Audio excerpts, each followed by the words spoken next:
நானும் எவ்வளவோ ட்ரை பண்ணுறேன், ஒன்றுமே புரிய மாட்டேங்குது. எல்லாம் இங்கிலீஷ்லேயே இருக்குது.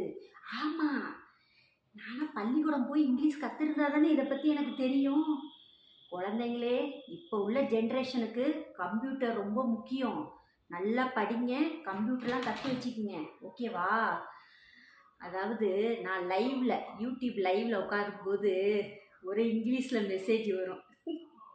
எனக்கு அதுவே படிக்க தெரியாது. ஒரு சில எழுத்தெல்லாம் கூட்டி படிச்சிருவேன். ஒரு சில எழுத்தெல்லாம் நான் யாரோ இங்கிலீஷில் திட்டுறாங்கன்னு நினச்சிட்டு படிக்காமல் விட்டுருவேன், இல்லையா கண்டுக்காமல் விட்டுருவேன். ஆமாங்க, நான் தான் உங்கள் நான் லலிதா. நான் ரொம்ப நல்லா இருக்கேன். நீங்கள் எல்லோரும் எப்படி இருக்கீங்க? தயவு செஞ்சு இப்போ எக்ஸாம் நடந்துட்டுருக்கு, குழந்தைங்க கூட உட்காந்து படிப்பு சொல்லித்தாங்க. குழந்தைங்கள நல்லா படிக்க வைங்க. எல்லாருக்கும் ரொம்ப நன்றி. கண்டிப்பாக நான் இதை கற்றுக்கிறேன். ஓகே, ஆமாம், ட்ரை பண்ணலாம்.